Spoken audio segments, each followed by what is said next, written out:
treasure, if you are not careful, again, I'm not saying wala pong mali sa treasure. Ang mali sa atin, when we thought now, it's all about the world. Nung wala ka, your treasure is all in heaven.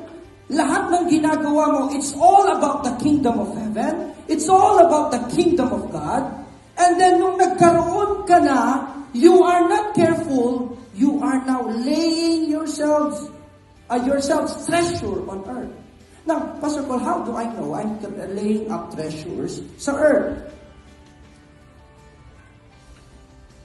Once you meet God, yung treasure mo sa earth, naiwan lang dito at hindi na itanim sa heaven. In other words, the treasure that you have, you did not use it for the expansion of the kingdom of God here on earth. At ikaw ang makakapagsabi niya,